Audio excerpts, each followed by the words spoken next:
Eh bien salut à tous les gars, c'est Alex. Je vous retrouve aujourd'hui pour une nouvelle vidéo débriefing du match entre le Stade Rennais et l'Olympique de Marseille.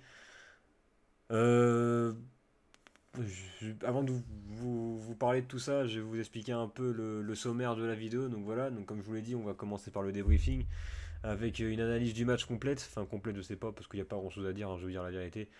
Top flop, donc mais il n'y aura pas beaucoup de top, hein, je vous le dis, il y aura beaucoup de flop, mais bon, vous verrez après ce que je ressens. Après, bien sûr, dites-moi vos avis dans les commentaires.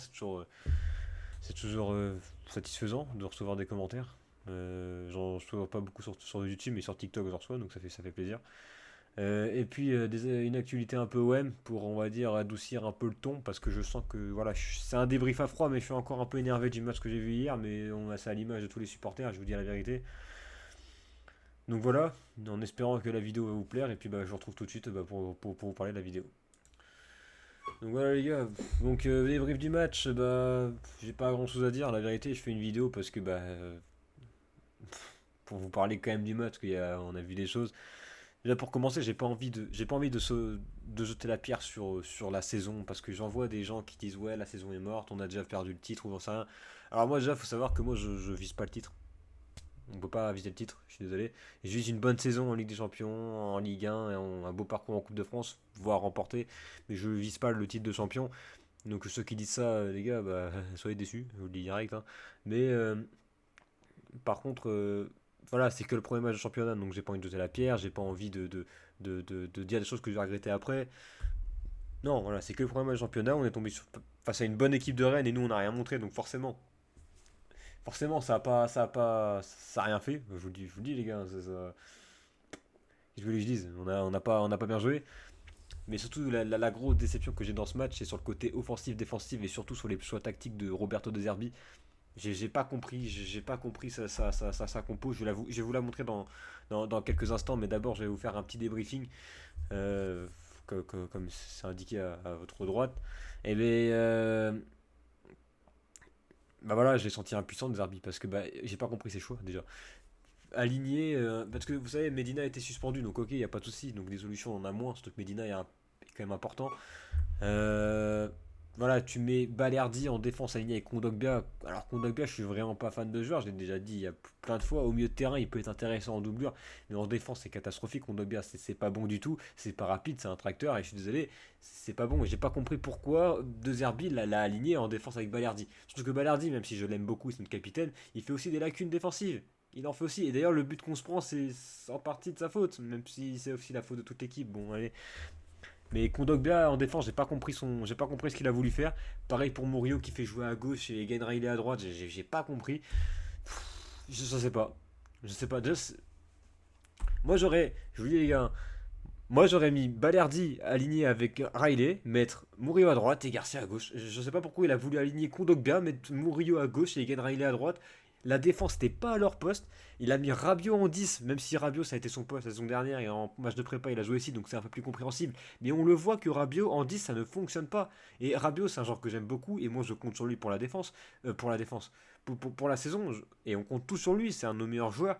Et, mais en 10 non. Non, non, non, non, non. Même Gomez qui est un joueur coup de cœur que je vous ai dit. Dans les matchs de prépa, vous connaissez mon avis sur lui. Mais moi, tu devrais changer Gomez et Rabiot. Je suis désolé. Rabiot en 10, ça ne fonctionne pas. Gouiri a été inexistant. Højbjerg a été brouillon. Rowe a été brouillon. Greenwood a proposé des solutions, mais dans l'ensemble, c'est pas assez. Enfin, les gars, non, non, ça a été pas bon. Donc pour ça, le débriefing va être court parce qu'il n'y a rien à dire en fait. Notre défaite est amplement méritée. On est à 11 contre 10. Ils se prennent un carton rouge à la 30e minute. On n'est pas capable d'enfoncer le clou. Limite, on se fait dominer. On a le ballon, mais on se fait avoir dans le dos par la défense.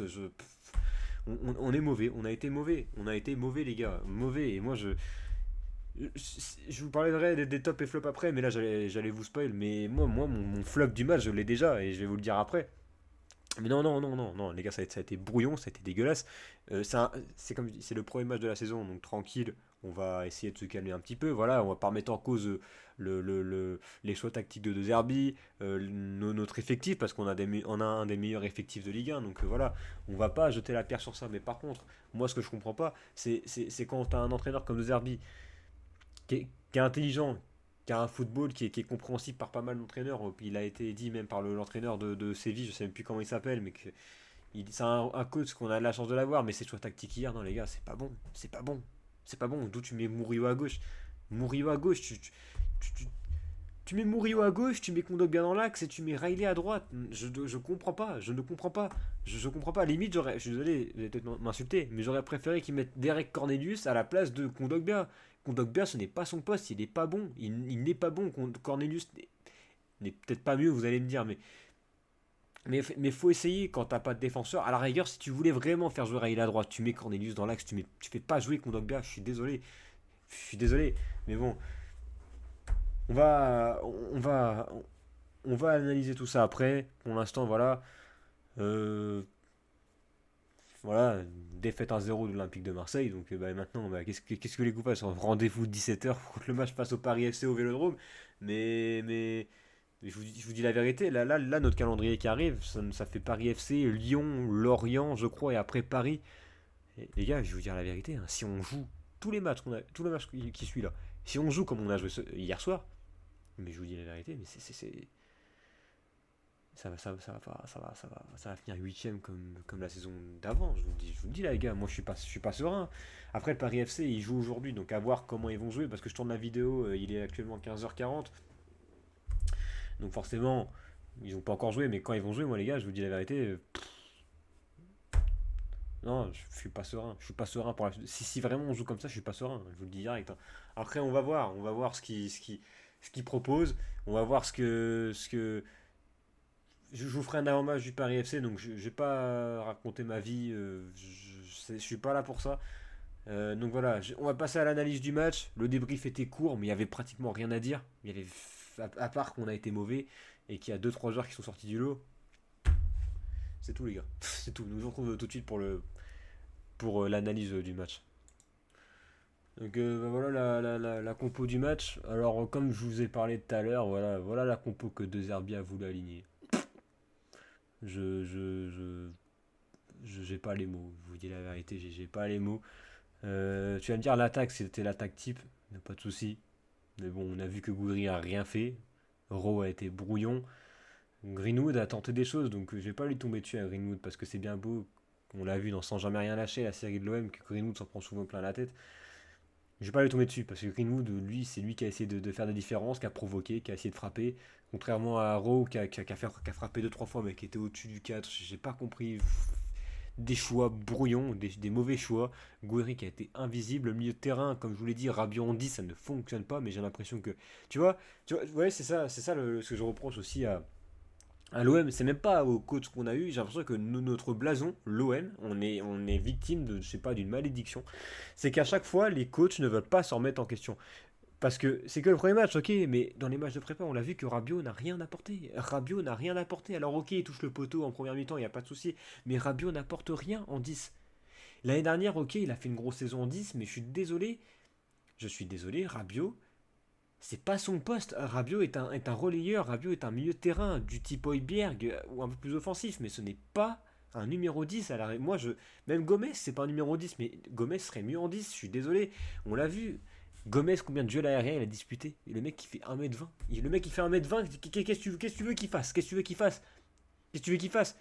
C'est pour ça, t'aurais mis Rabiot à la place de Gomez, les duels aériens auraient été souvent gagnés. Gomez a perdu pratiquement tous ses duels. Mais c'est normal, on peut pas lui tomber dessus à lui aussi. Mais c'est pour ça, Rabiot n'a pas fait un bon match, mais je vais pas lui tomber dessus parce qu'encore une fois, ce n'est pas son poste, ça ne fonctionne pas. Rabiot, tu le mets en 8, en 6, en doublure, en pivot, j'en sais rien. Tu le mets avec Højbjerg, tu le mets pas en 10. C'est comme ça que moi je vois les choses et je pense que je suis pas le seul à penser comme ça.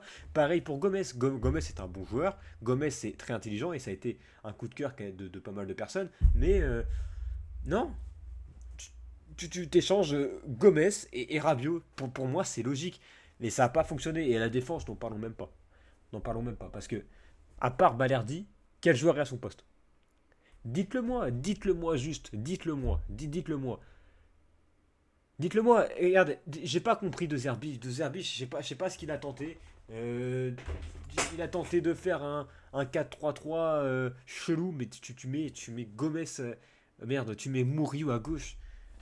Déjà, Murillo, il faut savoir que moi, j'ai pas été hyper satisfait de ces matchs de prépa.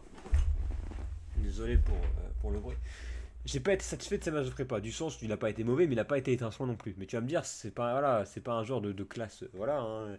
Comme a dit De Zerbi, on va recruter un latéral gauche et du coup, on aura Wea à droite et un autre latéral gauche. Mais Murillo Garcia, ça va pas avoir le niveau de, je dirais, la Ligue 1, la Ligue des Champions et la Coupe de France. Jamais de la vie, ça va pouvoir tenir toute une saison. Donc oui, on va avoir des défenseurs qui vont arriver. Oui, je suis d'accord avec vous, mais on en parlera après dans l'actu OM. Mais tu mets pas Murillo à gauche, tu mets Kondogbia dans l'axe aligné avec Balerdi, je suis désolé, ça ne fonctionne pas. Pourquoi tu mets Kondogbia, il n'est pas bon. Kondogbia, tu le mets en doublure de Højbjerg, de Gomez, de même bon, Rabiot, il est joué en 10 donc mais voilà, tu le mets pas en défense les gars, je comprends pas ce qu'il a voulu faire de Zerbi, je sais pas. Je sais pas et tu mets Riley à droite. Alors Riley a fait un bon match, mais ça va être un de mes tops, voilà, je vous spoil. Ça va être un de mes tops, mais je vais en parler après. Mais non, moi j'aurais fait, je vous dis mon avis, j'aurais mis Balerdi avec Riley dans l'axe, Murillo à droite et Garcia à gauche. Et que tout le monde est à son poste et tout le monde est content. Je sais pas ce qu'il a essayé de tenter, donc forcément ça fonctionne pas. Après, il y a eu un manque de cohésion, un manque de communication, un manque d'envie, un manque de grinta, comme a dit Wea hier à la presse. Il, il y a eu un manque de plein de trucs, je suis d'accord. Mais si on oublie tout ça, même s'il n'y a pas à oublier, bah tu regardes la compo qu'on a été aligné. C'est beau sur le papier. Tu vois du Johnny Rowe, tu vois du Amin Gouiri, tu vois du Greenwood, tu vois du Højbjerg, du Rabiot, du Gomez, du Balerdi. Tu vois, putain, c'est beau, c'est beau. Mais dans une équipe, les gars, tu peux pas te contenter de c'est beau. Il faut que les joueurs soient à leur poste. Il faut que, en match de prépa, Kondogbia n'a pas joué avec l'équipe A. Et en plus, tu ne mets pas à son poste. Gomez, merde, putain, excusez-moi pour les gros mots. Amorio, il n'a pas joué à gauche de toute sa prépa. Tu le mets à gauche. Va comprendre. Va comprendre. Va comprendre. J'ai pas les mots. J'ai pas les mots. C'est que le premier match, donc j'ai pas envie de faire le mec déprimé, mais sur le coup, les gars, je suis déprimé, je suis pas le seul à mon avis, parce que vu la pression qu'on a fait hier, voilà quoi. Alors, voilà les gars, regardez ça c'est l'action du but. Alors déjà, on se prend une clim, donc rien, ça c'est la petite cerise sur le gâteau, hein, comme on peut dire. Mais on voit très bien que Leonardo Balerdi, qui est juste là, eh ben, il n'est pas aligné. Il n'est pas aligné. Voilà, c'est une erreur de Balardi, donc c'est pour ça que je vous dis que Balardi a pas été bon parce que Blas n'est pas en jeu, hein. L'action est très bien menée. Quant à Merlin, il nous fait le match de sa vie alors qu'il a jamais été aussi bon avec Marseille. Jamais. Alors je l'ai déjà dit, hein, moi Merlin, j'avais confiance en lui. Je suis un peu déçu qu'il soit parti du sens où il avait eu du potentiel. Mais là, il a fait le match de sa vie alors qu'il est pas bon. Il est pas bon. Voilà, je le dis, je suis peut-être un rageux, je m'en bats les couilles, mais il est pas bon. Il est pas bon. Et le mec, il t'a fait le match de sa vie. Et ça part bien, parce que regardez Ludovic Blas, il part bien, et le but est mis, quoi, il y a pas grand chose à dire. Mais Balerdi n'est pas aligné. Balerdi n'est pas aligné à la défense. Et je vous rappelle qu'ils sont à 10. Ils sont à 10. Ils sont à 10, les gars, je me répète, ils sont à 10, ils sont un de moins. Ils sont un de moins, et regardez-moi ça. Regardez-moi ça. Je crois que c'est Pierre Højbjerg comme milieu. Højbjerg, il couvre rien du tout. Et on voit que sur l'action du but, il marche. Alors la mentalité, elle est haute, hein, putain, elle est haute. On voit que Timothy Weah, après il venait de rentrer, il avait peut-être une petite blessure, apparemment il avait un strap sur le genou, je crois, on va pas lui tomber dessus, il est rentré en fin de match. Riley est bien, est pas mal, tu vas me dire, mais il est... Ouais, quoique, je sais pas, mais c'est Balardi, il n'est pas aligné. Il manquait Medina, ça se voit, mais après tu vas me dire, avec la mentalité qu'on avait hier, l'arbitrage qui n'a pas été bon non plus, mais on va pas tomber sur l'arbitrage, hein, je vous dis, même avec ou sans arbitrage, on aurait perdu. On aurait pu faire. Le match aurait pu durer 20 ans, on n'aurait pas marqué. Parce qu'ils jouaient bloc bas, ils jouaient les contres. Et ils avaient raison, ils étaient un de moins, ils avaient raison. Pourquoi chercher l'excuse de ouais, Rennes jouait bas, ouais, bloc bas, ouais, Rennes n'ont pas de vie, regardez comment ils jouaient. Mais ils ont raison, les gars, ils ont raison, ils sont à un de moins, ils ont bien joué. Ils ont bien joué. Regardez-moi ça. Balerdi n'est pas aligné. Je me répète, mais c'est ça le problème, c'est que Blas lui part dans le dos. Et très belle action au passage. Tu veux faire quoi? Tu veux faire quoi? Et après, bah voilà, hein, après voilà, ça finit. Ça finit, regardez. Ça part, ça part, ça part, ça part, ça part. Et regardez, la défense n'est pas du tout alignée. Vous voyez, la défense n'est pas alignée. Blas est en 1v1 contre Rudy. Bah Rudy, qu'est-ce que vous voulez qu'il fasse? Il a juste bien sa frappe. Qu'est-ce que vous voulez qu'il fasse? Qu'est-ce que vous voulez qu'il fasse? Qu'est-ce que vous voulez qu'il fasse, les gars? Et puis voilà, voilà le score, hein. Et c'est dans ça que le match se terminé, quoi. Voilà. Je suis dégoûté. Même là, un jour après, je suis dégoûté. Commencer la saison de cette manière-là, ça me fait peur. Ça me fait peur, hein, parce que je connais Marseille et vous connaissez Marseille autant que moi, je pense. Mais moi, commencer la saison comme ça, je suis pas rassuré du tout. Du tout, du tout, du tout, du tout. Du tout. Merlin, il a fait un match de fou. Corongier a été important. Blas, il a fait une entrée incroyable. Voilà, les gars, qu'est-ce que vous voulez faire? Et l'analyse comment dire,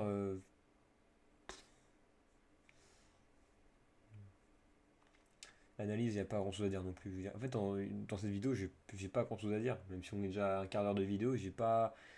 Dans le match même, qu'est-ce que vous voulez dire, les gars? On n'a pas été bon. On n'a pas été bon.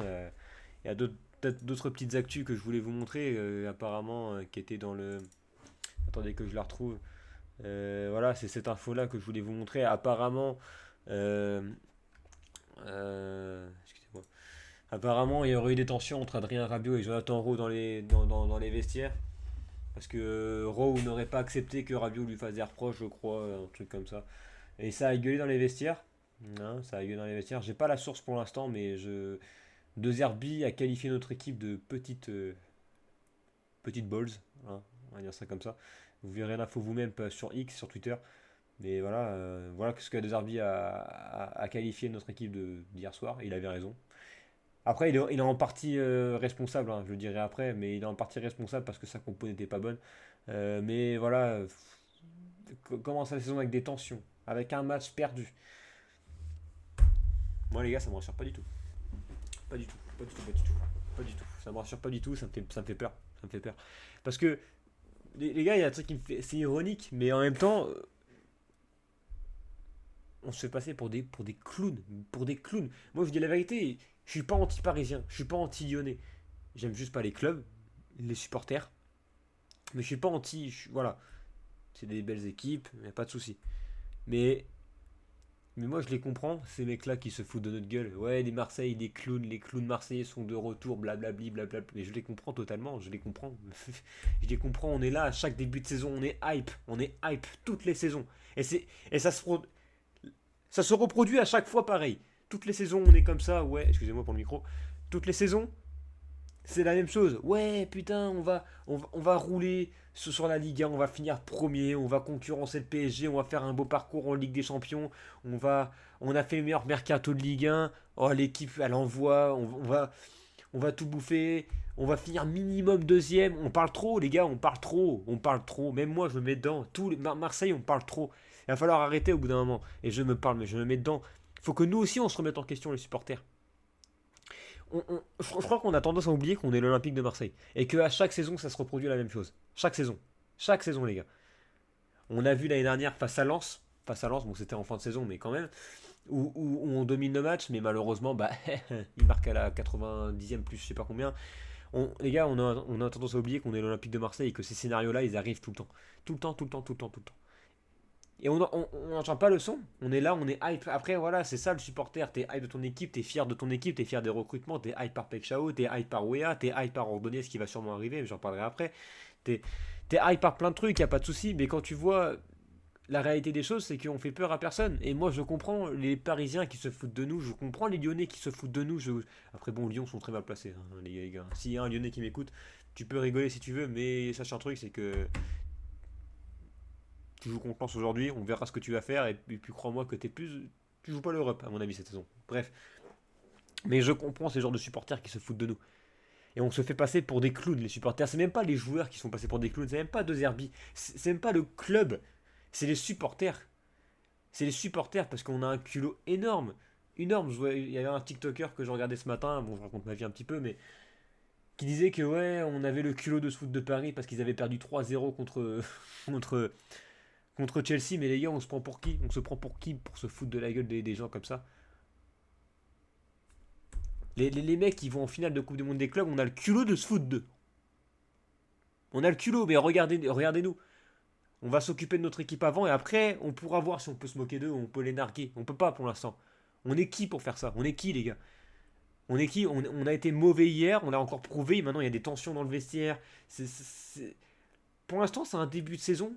Pas cauchemardesque, c'est que le premier match, les gars. C'est que le premier match. Donc, je suis énervé sur le coup. Et je pense que c'est pareil pour tout le monde. Mais c'est que le premier match, donc tranquille. Mais, mais moi, je comprends. Là où je veux en venir, c'est que je comprends les supporters parisiens et d'autres clubs qui nous traitent de clowns. Parce qu'on est des clowns. On est des clowns. Je le dis face caméra, on est des clowns, les gars. On est mauvais parce que on est là à être hypé chaque saison pour au final être déçu. Après, les joueurs et le staff et De Zerbi ont leurs responsabilités, il n'y a pas de souci, même la direction. Mais nous, les supporters, on a beau être hype, mais toutes les saisons, c'est pareil. Et on se fout de la gueule de Paris, mais au final, on fait pas mieux. Ah là là, excusez-moi. Mais voilà, c'est là où je veux en venir. Après, bien sûr, je tombe pas. Ce que je vois, les gens qui diront ouais, tu défends Paris. Non, je défends pas Paris. Paris, ça restera un club que je n'aime pas. Il n'y a pas de souci sur ça. Mais il faut comprendre une chose, c'est que je pense qu'on en a un peu marre. Les supporters marseillais, on en a marre d'avoir toujours le même scénario. Tout le temps, tout le temps, tout le temps, tout le temps. Ça se répète à chaque fois. Tout le temps. Mais bon, qu'est-ce qu'on y peut? Donc je vais passer à mes top et flop, les gars. Dites-moi ce que vous en pensez de ce que j'ai dit. Est-ce que vous êtes d'accord? Pas d'accord? Est-ce que j'étais un peu trop loin dans mes propos? Est-ce que. Plein de trucs. Mais bon, voilà. Et je voulais en revenir sur Rowe là. Parce qu'apparemment, il a été courtisé par Rennes. Je vais faire un petit message humoristique. Ça va peut-être. C'est pas drôle. Ça va pas être drôle pour certains. Mais je vais quand même la faire parce que je suis fier. Je suis fier. Rowe, à mon avis, les gars, on va voir le bon côté des choses. S'il a été mauvais hier, c'est parce qu'il veut pas qu'Habib Bey vienne sur lui, qu'il reste à l'OM. Les gars, et peut-être, hein, on tente des choses, hein, on tente des choses. Hein. Non, les gars, plus sérieusement. Plus sérieusement. J'ai pas grand chose à dire. Je vais vous retrouver pour les top et flop, les gars, et puis à tout de suite. Merci. Alors, déjà pour commencer, je vais dire mes tops et mes flops. Après, je vais donner une petite note pour chacun des joueurs. J'avoue que pour l'instant, je m'inspire d'un youtubeur. Je mettrai sa chaîne en description. Petit cadeau comme ça, s'il m'écoute, je pense pas, mais voilà, je serais très content qu'il le voie. Je m'inspire de Haim Agüero. Voilà, c'est un youtubeur qui fait voilà, des vidéos débrief avant match, des présentations de joueurs, et qui fait des vidéos de qualité. Donc je m'inspire de lui et de plusieurs youtubeurs pour commencer mes vidéos. Donc voilà, je mettrai sa chaîne à lui dans la description. Les autres, j'en reviendrai un peu plus tard dans d'autres vidéos. Mais pour l'instant, voilà, si des notes, je m'inspire de celui-là. I am Agüero, donc si tu passes par là, big up à toi, mec. Et puis bah merci de m'inspirer, tout simplement. Tu fais de très bonnes vidéos. Voilà. J'arrête de raconter ma vie, promis. Donc voilà, je mettrai sa chaîne en description, les gars. Il s'appelle I am Agüero, je crois. C'est même pas, je crois, c'est ça. Donc voilà. Alors, bah, mes tops, je vais en dire 3. Parce que voilà, donc le troisième top, parce que je vais faire en 2 3 2 1. Troisième top, les gars, ça va être Mason Greenwood. Parce que voilà, on peut lui tomber dessus, comme j'ai dit en début de vidéo, voilà, il a souvent été critiqué dans le vestiaire par De Zerbi la saison dernière, parce que voilà, il peut faire plus. Mais moi, je vais le mettre dans le top parce que bah, sans lui, on n'a aucune animation offensive. Les ressorties de balles étaient toujours dirigées vers lui en attaque, il provoquait, il a frappé, il tentait, il essayait d'être dangereux, mais face à un Merlin qui jouait le match de sa vie, c'est pas facile. Et puis Merlin, voilà, ça reste un bon joueur quand même. Euh, et puis Greenwood, voilà, n'était pas non plus à son meilleur niveau non plus, mais on peut le comprendre. Hein, il a fait une préparation de fou et voilà, il peut pas toujours être à 100%. Mais voilà, il a fait un bon match parce qu'il provoquait, c'était le seul qui faisait de l'animation offensive. Déjà qu'on s'embêtait beaucoup devant le match, les gars, sans Greenwood, c'était les catacombes, hein, je vous le dis. Mais voilà, je mets quand même Greenwood, il a pas fait un match exceptionnel, mais quand même, il a provoqué et sans lui, je pense qu'on aurait été un peu plus énervé de l'animation offensive. Bref. Mon top 2, c'est CJ Egan Riley, que je mets en top parce que bah, c'est pour moi une des seules satisfactions du match. Voilà. Balerdi a pas été bon. Kondogbia non plus. Murillo n'était pas à son poste. Riley a su tenir la baraque. Ça a craqué à la 90 plus 1 ou 2 minutes.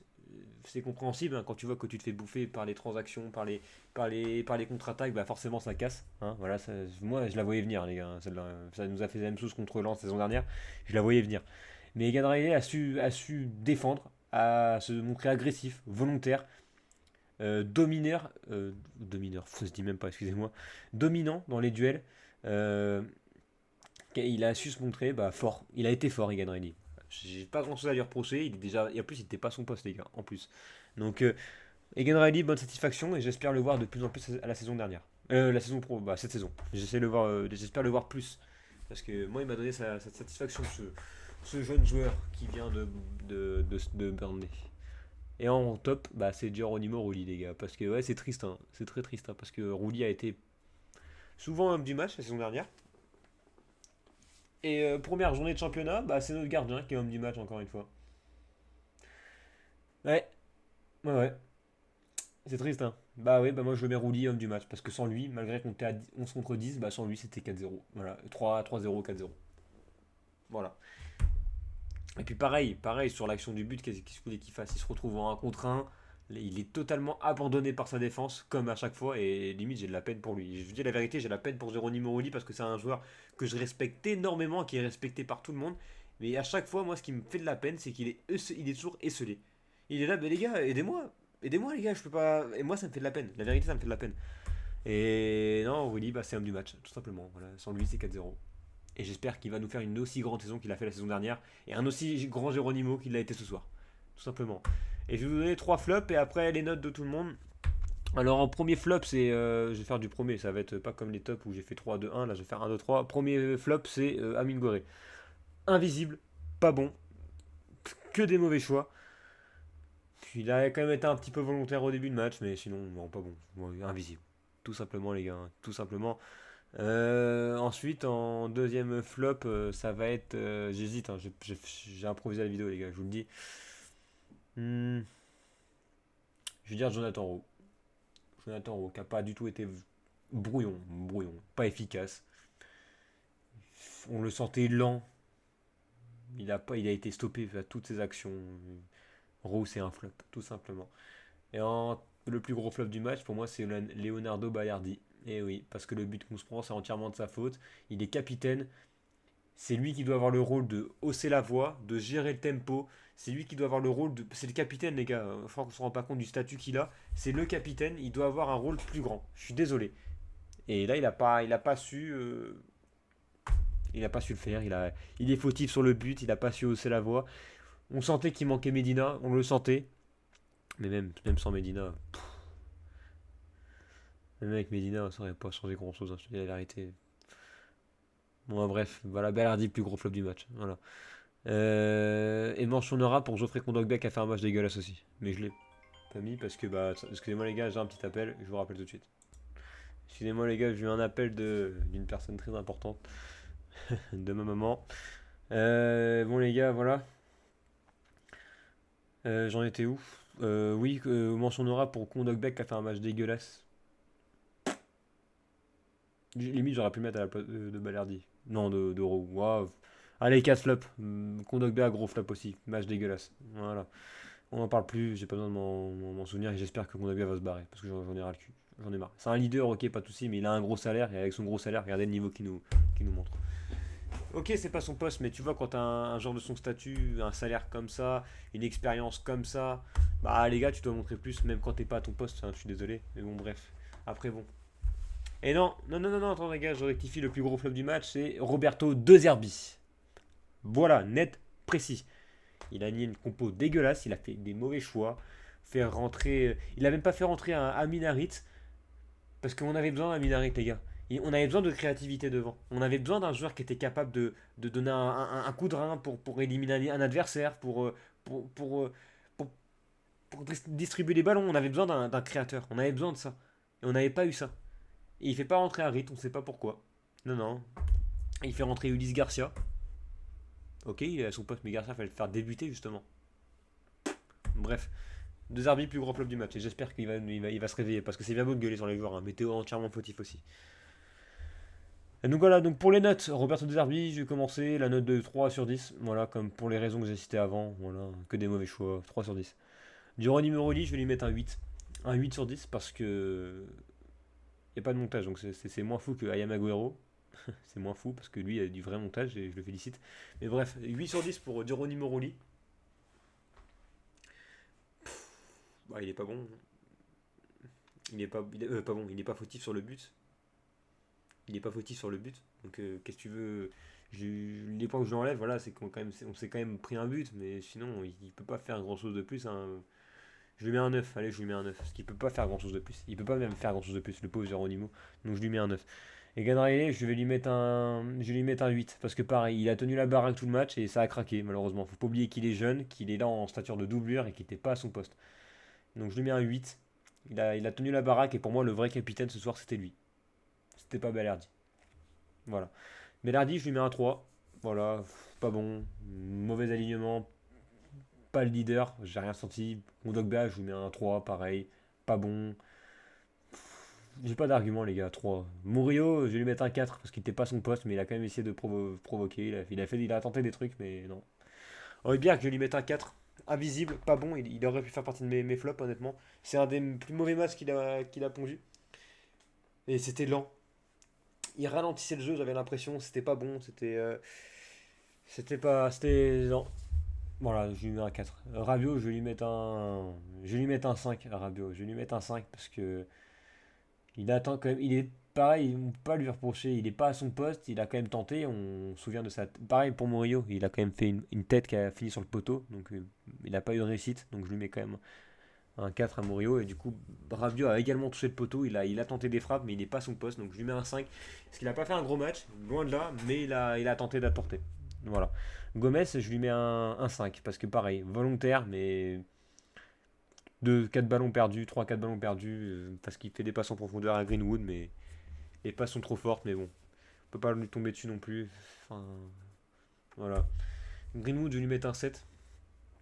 Non, je vais lui mettre un. Ouais, je lui mets un 7 à Greenwood. J'allais dire 6, mais non, un 7, parce qu'il a été volontaire. L'animation offensive venait que de lui. Et puis quand tu as des joueurs comme Guiri qui ne sont pas capables de proposer quelque chose, bah, quand tu es Greenwood qui provoque et qui distribue, bah, tu peux pas faire grand chose, tout simplement. Surtout face à un bloc bas. Jonathan Rowe, je vais lui mettre un 3,5. Allez, un 3,5 parce que bah, il a un brouillon, pas bon. Je voulais qu'on fasse. Voilà. Mais il a quand même tenté d'apporter. Donc je lui mets quand même un 3,5, un peu plus que les moins bons. Et Goury, je lui mets un 3. Et on l'a pas vu, pas volontaire, pas bon. Puis voilà, ça n'a pas été bon, tout simplement. Donc voilà, tout simplement. Je vous retrouve tout de suite pour l'actu OM. Ça a été rapide, mais il n'y a pas grand chose à dire, malheureusement, les gars. Donc voilà la première actu de Mercato. Alors dans les actus, j'aurais pu dire voilà les mots qu'il y a pu avoir dans les vestiaires après la défaite. Mais bon, je vous en ai parlé après, donc petite erreur de ma part, c'est pas grave. Donc là, j'ai plus des actus Mercato. Donc voilà, l'OM aurait proposé un contrat de 4 ans à Eden Zegrova, donc voilà, en espérant que ça se fasse, hein, parce que offensivement, c'est pas bon.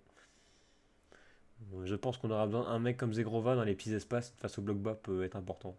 Donc j'espère que ça va se faire. J'espère que ça va se faire. Ça a été confirmé par Oula, excusez-moi.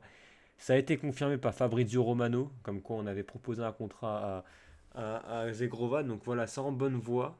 Ça va sûrement se faire. Je pense que ça va se faire. On reste calme, on reste humble, comme pour une fois, parce qu'on n'est pas humble, hein. Voilà, on ne l'a pas été face à Rennes et voilà, on s'est fait, je vais pas dire le mot, mais on s'est fait avoir. Donc voilà, Zegrova, j'espère que ça va se faire. Petite actu comme ça. Voilà, dites-moi ce que vous en pensez. Moi, je suis assez hype parce que si on peut avoir un Zegrova en doublure de Greenwood et même en numéro 10, ça me va, mais totalement. Dernière actu, deuxième actu, les gars. Voilà pour la troisième actu. Joël Ordonez, voilà, qui va apparemment signer à l'OM dans le week-end. Donc ça devrait se faire dans le week-end. On espère que ça va se faire parce qu'en défense, on a besoin de monde. Voilà. Petite défense, Balerdi Ordonez avec un Medina à droite, à gauche, pardon, et un